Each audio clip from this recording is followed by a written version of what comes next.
Okay. Nandiyan siya sa loob, si Yusek Zulaika Lopez, nandiyan siya sa loob because of me. Ako naman kasi talaga yung target ng committee hearings. Nandito ako sa loob ng office ni Congressman Pulong Duterte because of her in detention. So, expectation namin, pagdating ni Gina Acosta, kung darating man siya, pagdating ni Lemuel Ortonio, ni Sunshine Fajarda, and ni Edward Fajarda, ganun na rin yung gagawin namin. So, kaya nga yung sinabi din ni Congressman Pulong, he gave me permission to stay indefinitely and hold office indefinitely dito sa office niya. Thank you. Marian, okay ka na? Attend ba ako sa Monday? Hindi pa namin napapag-usapan ng lawyers ko because nakatut kami kay Yusek Lopez sa ngayon. So, likely pag-uusapan namin yan sa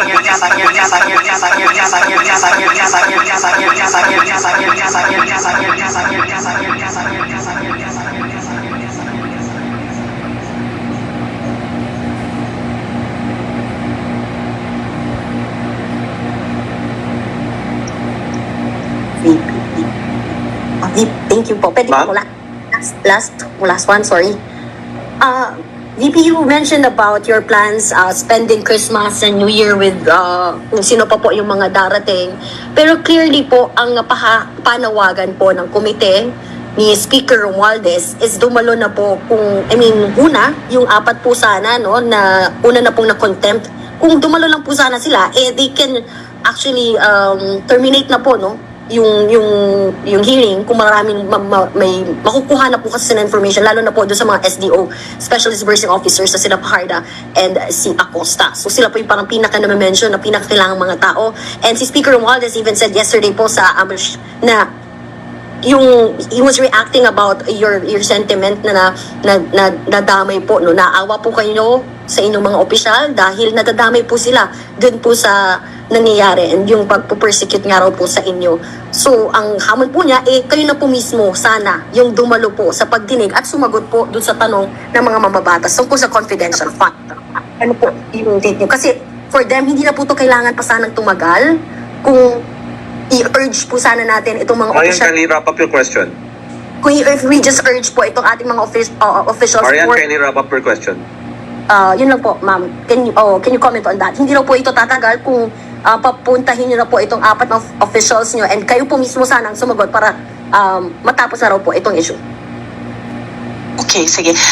Unang-una, nasabi ko na, no, at ulitin ko, noong inimbitahan nila kami, noong October 18 was it? Pumunta ako. Umupo ako doon. Nag-antay ako ng tanong, hindi sila, kahit isa, walang congressman na nagtanong sa akin.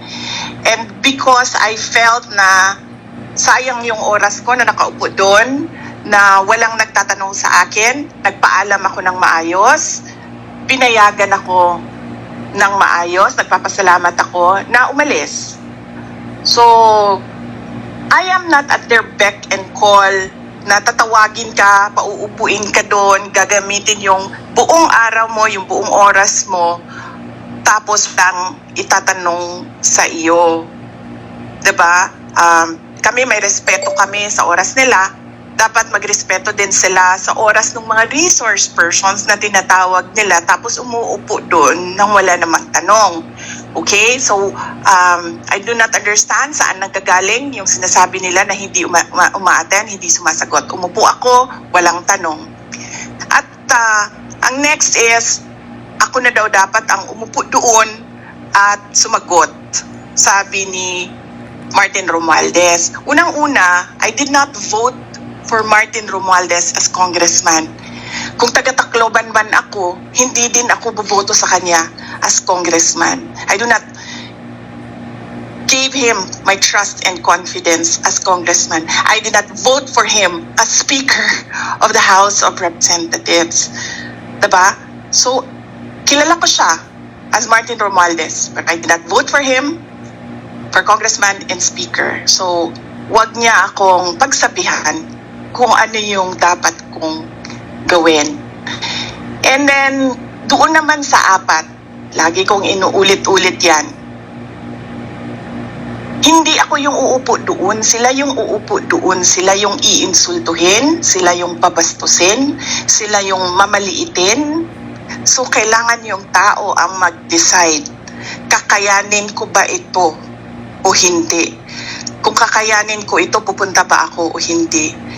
I cannot tell people what to do, especially if it will put them under so much mental stress and torture. So, ang akin lang, kung ano yung desisyon nila, yun yung susuportahan ko. Thank you very much. VP, just to clarify na po, the first hearing where you attended po, hindi raw po kasi kayo nag-oath, kaya hindi po nila kayo tinanong yung oath po na which you will say the truth and nothing but the truth po. Kaya hindi na po sila nagtanong. Yes, opo. Kasi po, sinasabi ko, unconstitutional yung rules nila. They interchange persons and witnesses doon sa rules nila. They say inquiry, they interchange inquiry and investigation doon sa rules nila. Walang investigatory prosecutorial powers ang Congress. They can only do in aid of legislation, and they must respect the rights of persons appearing therein. But hindi na natin nakikita yun ngayon. Nakikita nyo kung ano-ano na lang gusto nilang sabihin. Ano bang tawag yan? Defamation. Nakikita nyo, defamation ng pagkatao ng mga uma-attend. Walang rules. Ginagawa nila ng rules as they go along. Wala silang pagrespeto sa Constitution na dapat sumusunod sa Constitution yung rules nila. My position is they have unconstitutional rules. Tinatamad lang talaga ako umakyat doon sa Supreme Court para questionin yung rules nila kasi ang gusto ko, hayaan sila kung ano yung sabi ni Saya pa, kung sa ilang ibati, masagdi na sila. Next question, Red, Manila Times. Red? Hi, ma'am. Ma'am, good evening po, ma'am. Ma'am, sabi po ni Kong Joel po today and yung mga leadership po, Titong Gonzales, Manix Pipe, and David Suarez na to put it succinctly, hindi na raw po ginalang yung House of Representatives and parang binastos daw po yung House of Representatives or dahil sa pagpunta niyo po doon kagabi kay Atty. Zoleka. Your thoughts po, ma'am, doon sa sinabi ni na Kong Chua and then the House leaders po, ma'am? Yung pagbisita ko last night, nagpaalam ako. It was on paper. Yung pagpaalam ko na I was requesting for a meeting 7 p.m. to 10 p.m. Ang hindi ko lang nalagay doon kung bakit. Kasi nanggaling ako sa Davao City and yung flight ko arrived 5:30 p.m. Took me 2.5 hours to get to Batasan. Kaya 7 to 10 p.m. yung na-request ko. But nag-request kami ng meeting na pinayagan naman nila. Ma'am, kasi po parang sinasabi po nila na parang ano daw po yun eh. The word they said was parang sinugod nyo daw po. Yun yung word na pagkakasabi nila. Parang sinugod nyo daw po yung House of Representatives daw po. I mean, your reaction lang po, ma'am. Kasi parang ang dating po sa kanila, parang kayo bro, sumusugod daw po kayo, pumapunta po kayo, pero sa mga hearings, hindi daw po kayo nagpa-participate. Pumunta po kayo kay former President Duterte sa Quadcom, pumunta po kayo kay Yusek Lopez, pero sa mga hearings daw po, hindi po kayo pumupunta. Yes, tama yun. Tama yan. I don't know kung sugod ang tama ng word doon dahil nagpaalam naman ako at pinayagan nila ako. Pero tama yun. Hindi talaga ako uma-attend sa hearings. Why? Why would I answer to a speaker implicated in a bribery case on record in a court case? Why would I answer to a member hanggang ngayon, hindi ko alam bakit member pa ito ng House of Representatives, convicted of child abuse, taking IP children doon sa amin sa Davao City, dadalhin sa Manila. Diba? Why would I answer to a member of the House of Representatives na merong utang sa aking husband ng 9 million dahil sa isang case. So why would I answer to them? Why would I answer to a member of the House of Representatives na ang tatay niya mismo, na may screen cap ako, nagsasorry sa ginagawa ng anak niya. Alam niyo, hindi pa umabot sa buhay ko na nagsorry ang tatay ko kanino man sa ginawa ko. Pero this member of the House of Representatives, tinetext ako ng tatay, I'm sorry. So why would I answer to him? Nagsorry yung tatay, ibig sabihin may ginagawang mali yung anak. Diba? So why would I answer to them? I am here because of Yusek Lopez, and I will be here for Gina, for Lemuel, for Sunshine and Edward, and whoever magagaling sa Davao na ipapatawag nila. I understand si Barbara, si Carla, ipapatawag nila, si Bandiding papatawag nila. I will be here for them. And all the rest na makontempt. I will be here for President Duterte, but I will not be... No, I will not answer to members of the House of Representatives, especially sa may utang ng 9 million sa hindi naman sa pamilya namin, sa law firm ng husband ko. That is 9 million na dapat ini-enjoy ng pamilya namin, pero hindi niya binabayaran. Last na lang po, ma'am. Ma'am, ano pong reaction niyo when Castro was the one who cited Yusek Zuleika in contempt? Ano pong reaction niyo po when you heard na it was Castro and not the other members who cited Yusek Zuleika? Salamat po. Nahihiya ako para sa Pilipinas. Noong sinabi sa akin na ganun yung nangyari, isang tao na convicted ng child abuse of IP children ay sinight in contempt ang isang IP lawyer who managed a multi-awarded city. Nahiya ako para sa Pilipinas. Nahihiya ako para sa Pilipinas. Alam niyo ba, sa ibang bansa, kapag convicted ka ng child abuse, para kang may leprosy.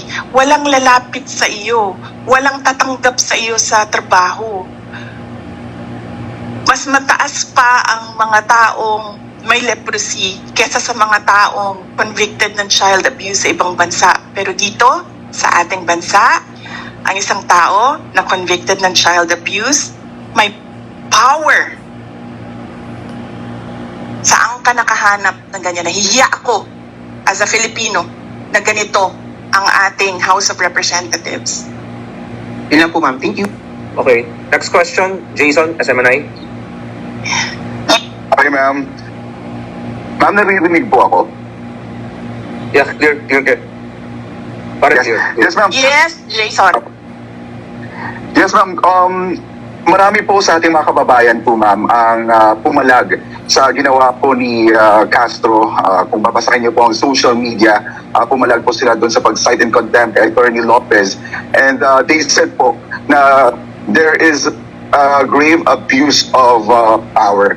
Para po sa inyo, ma'am, nakikita niyo po ba that there is a blatant abuse of authority and this is an act of power tripping po na ginagawa po ng ilang kongresista against the OVP employees? Actually, yan ay talaga sinasabi ng lawyers sa akin. Sabi nila, you must go to court. Sa totoo lang, ako lang din talaga yung nagsasabi na pabayaan na lang natin kasi hayaan na lang natin, pasagdan natin sila sa ilang ibati, hayaan natin sila mapagod at matapos yung 19th Congress na ito. In fact, Attorney Zuleika Lopez expressed din sa akin, sabi niya, I cannot go through all this and then not end up in the Supreme Court annotated report sa SCRA. Sabi niya, not be in the books somewhere kung ganito man lang din ang pagdadaanan ko. We have to be in the legal books. So, ako din, napapaisip na ako. Pero ako lang din talaga yung nagsasabi sa mga lawyers na hold niyo muna yung mga cases ninyo, wag na muna. But they are just waiting sa akin na magsabi na i-file niyo lahat ng kaso na yan. Ma'am, Jason? Yes. Ma'am, ano po yung mensahe po natin sa ating mga kababayan? Kasi parang sila, ma'am, hindi na po maiwasan, nababasa po natin sa mga social media accounts na nagpapalabas, galit na galit po sila sa nangyayari. Dahil po parang nababaliktad na po daw, ang isang convicted, yun yung nag-cite in contempt sa isang abogado na isang regular o ordinaryong empleyado lang ng gobyerno na nais lang na magtrabaho. Then sa isang hearing din, parang mas kinukundina pa yung may ginawa against criminality and drugs. Instead, ang i-condemn is yung mga turugista.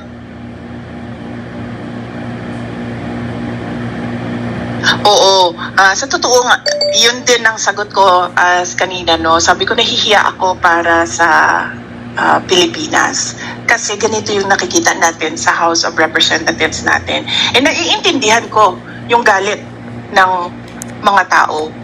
Kasi hindi alam ng mga tao kung ano yung gusto nilang makita sa ating mga members ng House of Representatives. Alam nyo, nagsabi na rin sa akin si Congressman Pulong Duterte, sabi niya, at this point, nahihiya ako na member ako ng 19th Congress. Meron ng isang congressman, isa lang yon. Pero, di ba, as a speaker, hindi ka rin ba mahihiya at mag-isip na meron kang member na nahihiya na member siya ng House of Representatives? So, naiintindihan ko yung galit ng mga tao. Yung mismong congressman nga, nahihiya na siya eh.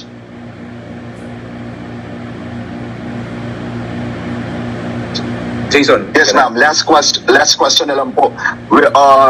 For the upcoming 2025 elections, marami po ang mga tatakbuli bilang mga kongresista. Ano po yung paalala po natin sa mga kababayan po natin, especially sa nangyayari ngayon, sa gitna na nangyayari sa House of Representatives?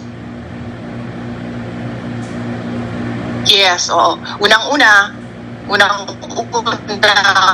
wag sila magpadala sa vote buying.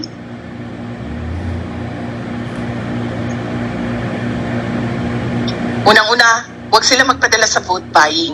Ang vote buying ngayon, nakatago na sa pangalang ayuda, nakatago na sa pangalang AIX, nakatago siya sa pangalang AKAP, nakatago siya sa pangalang tupad.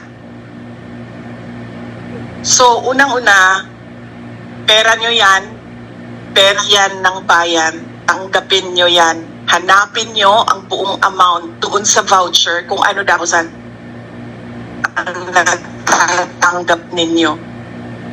Huwag kayong magpadala sa vote buying kasi we will end up in an embarrassing situation na nanonood sa atin ang mga ibang bansa kasi ganito ang nangyayari sa House of Representatives natin. Pangalawa, huwag kayong maniwala sa mga promises ng mga politiko. Tingnan nyo kung ano yung kanyang track record. Kasi ang promise ay hindi pa nangyayari. Sa susunod pa yan. That is a future event. Pero tingnan nyo ang past nung politiko na yan. Ano bang nagawa niya? Ano bang nabigay niya? Ano ba ang promise niya noon na naibigay niya o hindi niya nabigay? And pangatlo, galing ako sa political dynasty ha. Hindi ko inaano yan. Obvious naman yan. Pero hindi dahil galing yan sa isang pamilya ng mga politiko ay automatic na ang boto ninyo. Pag-isipan ninyo kung ano ang kapasidad ng tao na yan bago ninyo iboto. Huwag kayong bumoto dahil sa apelido. Okay? Okay ka na, Jason? Ayo. Daghang salamat, ma'am. Okay, Thank you. Next question, Dempsey, Philippine Daily Inquirer. Hi ma'am, good evening. You mentioned a while ago about parang tinatamad lang talaga kayo magpunta ng Supreme Court to challenge the hearings. Tama po ba? Na parang ganun yung sitwasyon ngayon. And Yes. na-discuss talaga ma'am na may parang gagawin kayo sa legal remedy or to go to Supreme Court to challenge this. I mean, what could possibly prompt you to go there already? I mean, hindi pa ba enough na seeing what's happening right now for you to go to Supreme Court? I mean, di ba parang you mentioned na nga na parang, I mean, from the questions earlier, sinasabi na parang na-persecute na nga raw, won't those be enough reasons for you to go to Supreme Court already and to challenge it? I mean, if you're not going to attend, why not just challenge it to the Supreme Court then? Oo, totoo yan. I think mali ang word na nagamit ko kaninang natatamad. Hindi pa ako fully committed. Hindi ako fully committed na mag-file ng cases. Although lahat ng cases nasulat na ng mga lawyers. It's a matter of filing. In fact, kanina, kami ni forum shopping. Nagpirma na siya, nagpirma na ako. Inaantay na lang namin na na magsabi ang mga lawyers na we're ready. Everything, all the documents are ready for filing. Pero nasulat na lahat. Yung sa akin lang kasi, parang, yes, tama naman, may question sa mga korte natin yung ginagawa ng 19th Congress. Pero naisip ko din kasi hanggang June na lang din naman sila. And hindi naman ito kasi matatapos sa June para sa akin. Matatapos ito sa 2028 kung meron ng bagong Pangulo. Kung matuloy man ang election ng 2028. Kasi nandoon pa rin sa isa sa mga discussion and bullet points nila ang charter change. So, kailangan namin upuan ulit again and again ng mga lawyers, but ready sila sa kanilang mga hinanda na cases. Okay. Siguro ma'am, follow up. I mean, what would prompt you to finally attend the committee hearings? Kasi parang, as mentioned nga earlier, I mean, the panel was clearly looking for you and the other officers from your office na mag-appear doon po sa committee hearings. I mean, what would prompt you? Ano yung parang magiging final straw nyo for you to finally attend and to somehow respond to the questions being raised during the previous hearings? May parang certain move ba na dapat gawin yung House bago kayo umattend po mismo? Or anything that could prompt you to finally go there?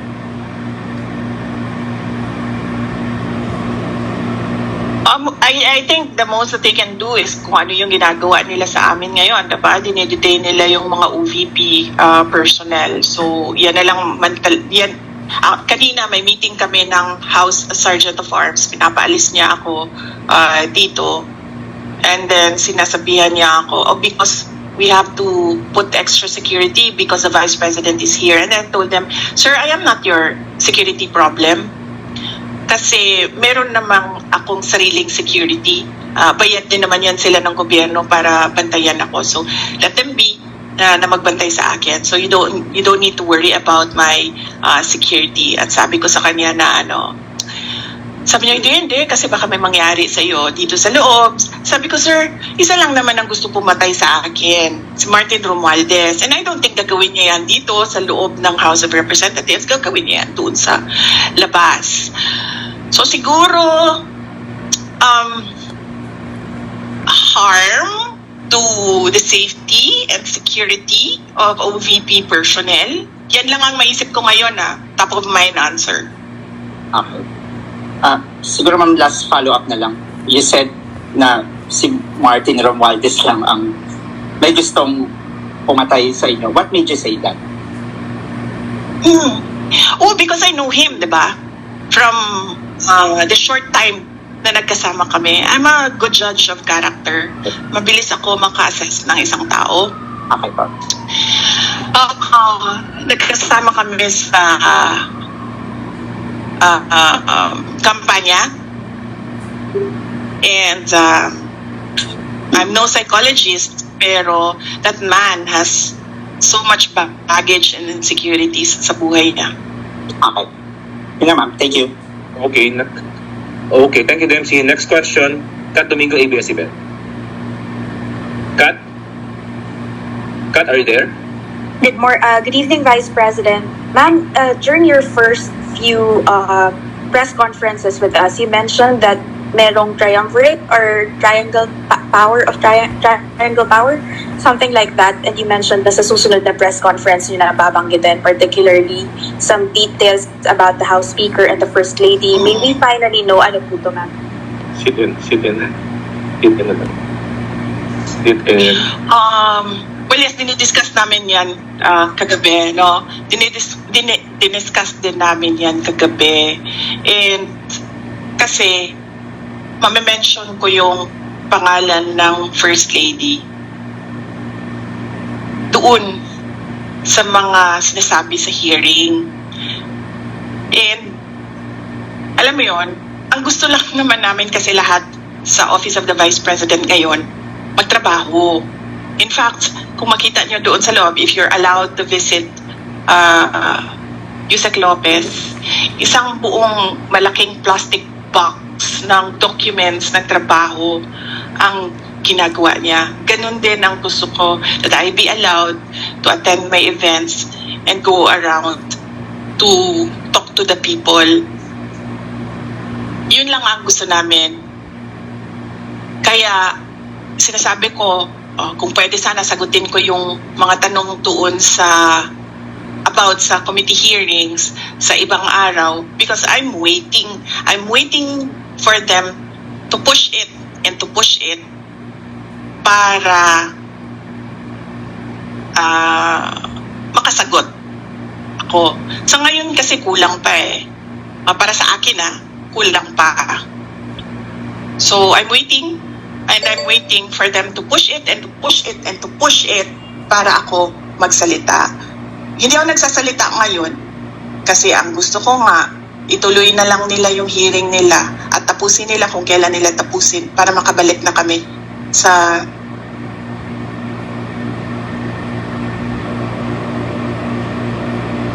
Ma'am, may we at least know kung anong issue po yung kinakasakutan nila allegedly? Is it a corruption issue? Is it just a matter of politicking? It's about the envelopes na sinasabi. Sorry, ma'am, envelopes? Envelopes. The one with the money, ma'am, does it mean that it may have originated from the House Speaker and the First Lady po? Ayoko na I'm waiting for them.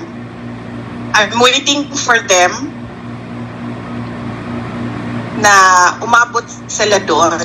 Ayun kasi tinigilan nila yung envelopes Hindi ko alam kung naririnig nila yung mga discussions namin. Nakikinig sila sa mga discussions namin. Tinigilan nila So I'm waiting for them to push. Inaantay ko kung ano yung mga sasabihin nila para one time na lang yung sagot. Okay, ma'am, may we at least know kung sino po yung congresswoman or man na sinasabi nyo na may utang sa husband nyo ng 9 million pesos, as well as the lawmaker whose dad has been apologizing to you over his or her conduct in the hearings? Sit in, interview mo. Sit in. Yeah. So, hindi ko masabi kasi hindi ako nagpaalam sa asawa ko na sasabihin ko yung pangalan.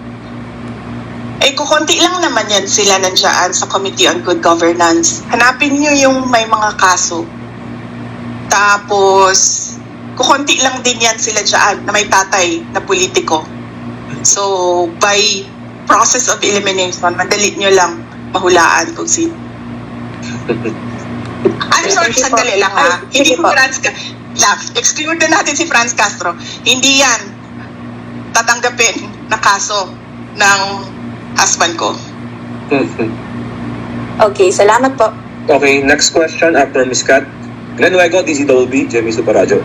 Glenn, pasok. Hi, Vivi. Maayong gabi. Oo. Ma'am, tanong ko lang po sana kung plano niyo po mag-stay dyan until New Year, may ipag-usap po ba kayo sa liderato ng Kamara, Vivi? Kasi parang kanina naglabas kasi ng aking statement na parang nilalapag nyo na yung protocol po nila. Thank you, ma'am. Oh yeah, yes. Actually, pinuntahan ako dito ng Sergeant at Arms. Kanina, nakipag-meeting siya sa akin. We sat down and we talked and then he leave. And no, I will not leave. Sabi niya, I need to do my job. You need to leave. Sabi ko, ano bang gagawin mo? Bubuhatin mo ako palabas. Sabi ko sa kanya. Sabi niya, hindi naman. I will just escort you out. And then sabi ko sa kanya, I will escort you out of this office. Sabi ko sa kanya. And then he said, again, you need to leave. Paulit-ulit 100 times. He said, you need to leave. And then I said na, alam mo sir, ganito na lang gawin natin. No? Yung boss mo, congressman. Yung may-ari ng opisina na ito, congressman. So sir, why not? Sabi ko sa kanya, i-elevate natin sa kanila dalawa ang pag-uusap. Huwag tayo yung mag-usap dito kasi gusto mo akong paalisin. You want to escort me out. I want to escort you out. So meron tayong kumbaga impasse dito. Sabi ko, yung boss mo congressman, yung may-ari ng opisina na ito, congressman. Hayaan natin sila kasi pareho silang congressman. They are both above our pay grade. So yes, pinapaalis nila ako. But no, sabi ko, kausapin niyo si Congressman Pulong Duterte.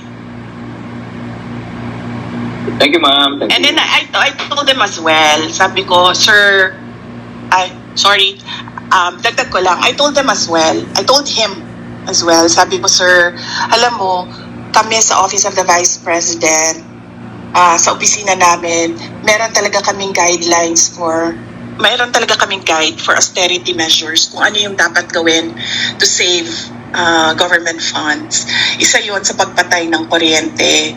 Sabi ko, naiintindihan ko yan. Kaya nga kagabi, nung sinabi sa akin na papatayin yung kuryente, sabi ko, go ahead, kasi meron naman ako dalang flashlight. Tsaka matutulog na ako. Saan ko ba kailangan ng kuryente kung matutulog na ako? Isasaksak ko ba yung sarili ko para makatulog? Hindi naman. So sabi ko, sir, patayin nyo lang yung kuryente. I applaud the House of Representatives for having austerity measures. Sabi ko, sir, kung kailangan nyo i-cut yung tubig, cut nyo lang yung tubig. Wala namang problema yon. Sabi ko, just allow us the charging station. Kasi hindi naman kami magsasaksak sa inyo eh. Naka-charge na yun eh. But apparently, hindi ata pinayagan sa baba yung charging station. So okay lang yun. Doesn't matter. This is one thing na we have to give to the House of Representatives, i-recognize yung kanilang austerity measures, pantay ng kuryente at ng tubig. But actually, marami akong suggestions sa Speaker of the House on how to improve his compound. Mayroon akong mga suggestions. But yes, baka pagbalik niya sa Lunes, ako na yung speaker dito. VP Speaker na tawag ninyong lahat sa akin. Bumalik na siya. I understand, nasa summer ba siya? Summer ba yun? Sabi sa akin kanina. Meron na naman siyang mga vote buying activities doon sa summer. Okay ka na, Glenn? JC, tawagin mo ako VP Speaker sa Thank you, ma'am. Thank you. Next question, Kuya Henry Uri, DZRH. Are you still there? Kuya Henry? Oh, wala na. Okay, next. Ganes Kapandi, GMA News Online. Nasel? Nasel? Wala pa. Okay, next question, Miss Jess. JC, hanggang ano oras tayo? Ma'am, last two questions. 7:30. Last Last two questions. Okay, thank you. Miss Jed, UNTV. Evening Jen? po, VP. Yes po. Opo. VP, tanong ko lang po, what do you think would stop all these seemingly attacks against you po? Hindi ma'am, hindi yan titigil hanggang sa 2028 election. Naiintindihan ko na yan ngayon. Noong una hindi ko actually naintindihan, pero noong bumisita ako kay former Senate President Manny Villar, bumisita ako sa kanya, and siya yung nagpaintindi sa akin. Sabi niya, you're number 1 in the race for presidency 2028. Sabi niya, hindi na yan titigil hanggang sa election day ng 2028. In fact, iyan yung concern ko, ma'am, kasi I will be viable for the next 4 presidential elections. And my fear is hindi siya titigil for the next 4 presidential elections. Thank you po, VP. Okay, last question. Kuya Henry, Yes. Kuya Henry, nandiyan ka pa? Hindi na titigil yan, ma'am. Kuya Henry? Okay, wala na putol. So, last question is from Haji. Brigada News FM. Haji? Hi ma'am, mayang gabi po. Alright, yes. Madam Vice President, you've mentioned about the AKAP, the AIX as a form of vote buying. So does it mean po ma'am na dapat po are you saying na dapat itigil na po yung pagsasagawa po nitong tinatawag na BPSF or Bagong Pilipinas Servicio Fair, since you've mentioned na yun nga po nagpunta ng Samar si Speaker for the BPSF, ma'am?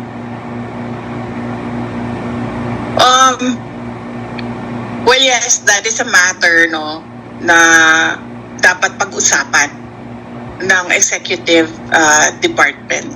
Kasi clearly, ginagamit naman kasi talaga siya sa vote buying.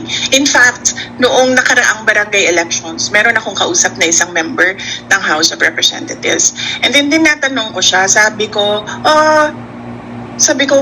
magkano ba yung suporta mo sa mga barangay candidates? And then sinabi niya, I don't give.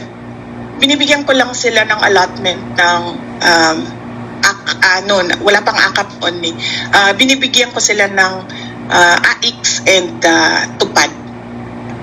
So clearly sa ganun meron ng parang some sort of admission from a politician na ginagamit siya for vote buying. In fact, noong nakaraang election din ng barangay election, merong nag-file ng case talaga, di ba, sa Davao Region, kasi ginamit siya pambayad sa mga botante. Well, kung ako ang presidente, hindi ako papayag ng ganyan. Kasi para saan ba yan? Di ba para sa mga individuals in crisis? At para sa mga kapos? Ang dami-dami kayang nakakatanggap na hindi in crisis and hindi kapos. In fact, sabi nga nung DSWD, bago lang, di ba? Nagpalabas sila ng news item. Sinasabi niya doon, wag i-politicize ang pamimigay noong kanilang ayuda. GC, I see that certain Dodi and Kat Domingo naka-raise yung kamay nila. Gusto mo ba sila Done na ako, sir. Hindi ko lang nabasa. Baka hindi na. Dana po si Kat.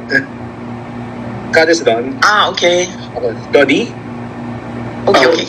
Last question. Yes, hello VP. Oo, may Dodi na Oo. Yeah.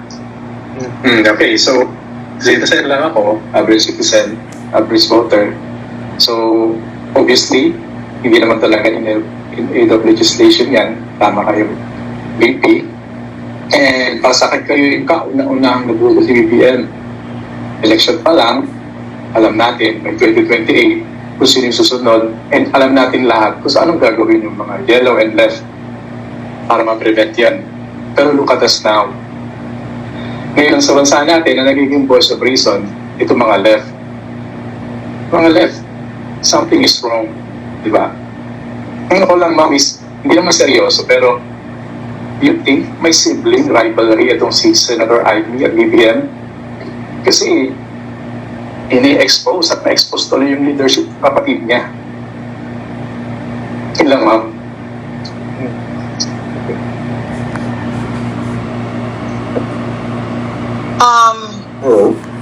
Well, yeah, hindi ko alam yung hindi ko alam yung sibling rivalry. So wala akong personal knowledge sa sibling rivalry.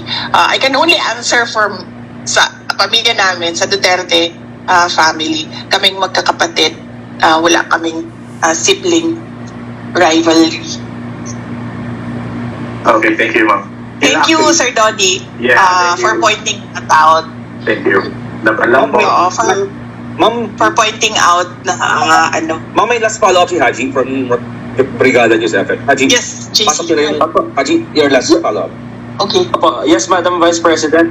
Lastly, ma'am, sorry, I clarify ko na po kasi I need to ask this. Kasi nabanggit po ninyo kanina na you're planning na po as hanggang at least until Christmas or until the New Year. Kasi parang part to ng planning ninyo na baka sakali na, or your expectations would be baka abutin ng ganun po katagal yung contempt order ng, since yung mga congressman po yung nagsasabi kung hanggang ilang araw. Pero ma'am, sorry po, pero may mga gamit na po ba kayo until at least Christmas sa House of Representatives po? Since indefinitely you were allowed naman po ni Kong Pulong na magstay.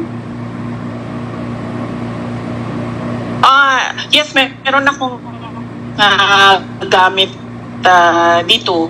Actually, ang problema kasi dito, hindi ako nakapaghanda ng maayos. Kagabi lang kasi during our meeting, my meeting with Yusek Lopez na bring up na based on the timelines of Ilocos 6, the case Ilocos 6, umabot sila ng Pasko, umabot sila ng New Year. But nagpabili na ako kanila ng tali kasi dito na lang ako maglalaba. And then dito ko na lang din i-dry yung clothes ko. Medyo madami naman akong t-shirt na nadala. So pwede pa siya. Paulit-ulit lang. Kasi uniform naman yung dinala ko eh. So hindi siya halata na paulit-ulit. Kasi uniform siya ng OVP lahat. Opo. And yung day-to-day activities nyo po, ma'am, as Vice President, ay dyan po kayo mag-office, kumbaga?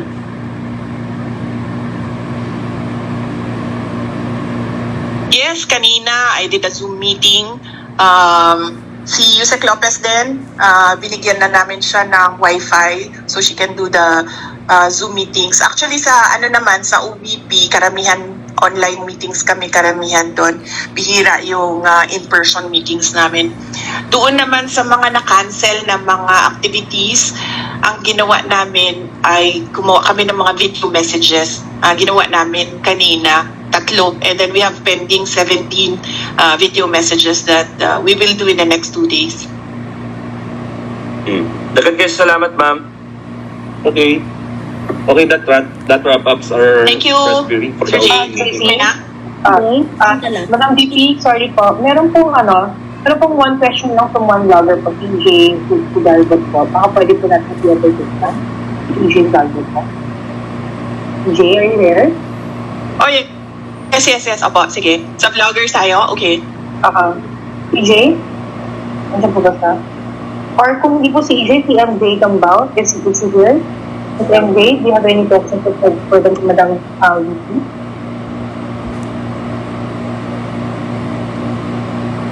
Alright, so mukhang wala po. Pero meron pa pong nag-raise ng hand eh. Okay. Are we going to edit? Ay, sino po? Ay, po si EB Galbot po. Yeah, hi, Sir, VP. 1, 2 pa. Opo. Yes. Hi, Inday. May gabi, Inday. Yes, last question, sir. Ay, from Cebu, Liluan. The Opo, land of sir. the Castos. Day, kung, how, Mayong gabi. yes, mayong gabi. How is the family, no?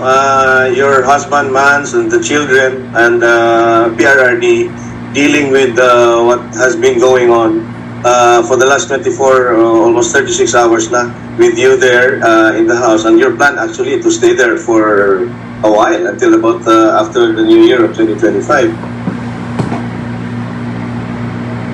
Yes, sir. Opo. So as long as merong ma-detain na OVP personnel, kung saan man yun sila ma-detain, our preparation is lalapit ako doon sa kanila so that I can visit them every day para hindi ako nagbabiyahe ng matagal on the road. And then I can do a lot of things as well dito sa office. Si PRD, hindi pa kami nagkausap. But knowing PRD, baka nga gusto nun pumunta dito. Kaso isa lang yung sofa dito, kaya hindi pwedeng pumunta si President Duterte. My husband, nag-text siya kanina, nagtanong siya kung ano yung mga kailangan ko, and then I told him na ano naman, kompleto naman yung mga gamit ko dito, so walang problema. And then sa family na naman kasi namin, sir, kapag merong isang parent na wala sa bahay, we always do a video call every night. So meron kaming ganun every night, basta merong isa sa amin na wala sa bahay. So meron kaming communication or meron kaming family discussion every night. Ang hindi ko palang nasabi sa mga bata is kung nasaan ako ngayon. Kasi ang expectation nila ngayon nasa Cagayan de Oro ako. But tonight, during our video call, sasabihin ko sa kanila kung nasaan ako. Especially so that yung isa sa mga anak ko, ninang niya, si Yusek Zulaika Lopez, the only ninang. Kasi ano lang yung godparents niya, isang ninong, isang ninang. And they're very close, yung anak ko tsaka si Yusek Lopez. So I expect her to understand kung bakit nandito ako. But mag-usap kami mamaya. Nay, follow-up question na lang, no? You mentioned, Thank you. baka pupunta si PRRD dyan. Yes. What if maraming mga supporters mo ang gusto na rin pumunta dyan sa batasan, mga ordinary Filipinos? Yes. Yan din madami actually nag-text sa akin, sir, na gusto nila pumunta. And then sinasabihan ko sila na wag na kayo pumunta. Alam ko, lahat ng mga tao ngayon ay kulang ang kita, kulang ang hanap buhay. Sabi ko sa kanila, tumutok na lang muna kayo sa mga trabaho ninyo para maganda or masaya yung Pasko ng mga pamilya ninyo. So yan yung lagi ko sinasabi sa mga tao na sinasabi nila na pupunta sila dito. And then meron ding one or two politicians na nagsabi na pwede ba silang bumisita dito. And then I told them na bisita na lang siguro sila sa office hours na ang House of Representatives. So wag during weekends kasi wala namang opisina dito. And wag after office hours. Thank you, Day. Hindi, palihog po. Thank you! Sorry, last na ma'am. Ayong gabi! Magandang... Yes! Ma'am, PRRD. Ma'am Son, makakapunta kayo? VP Sara? Hello? VP Sara, sorry, ito question. Yes, ma'am. Your father po, si former President Duterte Sino to? po, when he attended the Quadcom hearing po before, no? And you were there.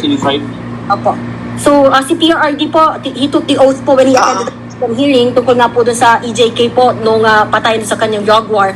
And during our ambush interview po after that, sinabi niya, he is urging you no to do the same din sana. So far po ma'am, kasi yung ma-attend po ngayon na OVP officials have no personal knowledge po regarding the confidential expenses. And ang itinuturo nga po nila na ay ang specialist bursting officers and chief of staff and kayo po na may nakakaalam nga po dito sa confidential funds. So yung lawmakers po right now are still very hopeful that you will attend the hearing, explain and answer the questions po about the over 600 million confidential funds ng inyong opisina at paano po ba talaga ginasta itong pondo po ng taong bayan. Maria, last question, wrap up here. Can you wrap up? Okay. Yes. Okay. Yes, nagets ko. Unang point mo is sumagot sa mga members ng House of Representatives. Sinabi ko na kanina kung bakit ako hindi sasagot sa members of the House of Representatives. Dagdag ko lang doon na the power of the purse is the power to give or take away money. Hindi sila ang nag-audit ng utilization na ang government funds. Yan ay exclusive domain ng Commission on Audit. Yan ang sinasabi namin lagi. Sumasagot kami, nagko-cooperate kami sa Commission on Audit. Kahit pa we feel na sinasabihan na ang Commission on Audit ng mga some members of the House of Representatives kung paano mag-audit. Nandoon pa rin kami sa full operation sa Commission on Audit. Sabi ni PRD na yun din ang gagawin ko, mag-uusap ko and mag-attend ng hearing. As I said, umattend ako. Hindi lang ako nag-oath because meron akong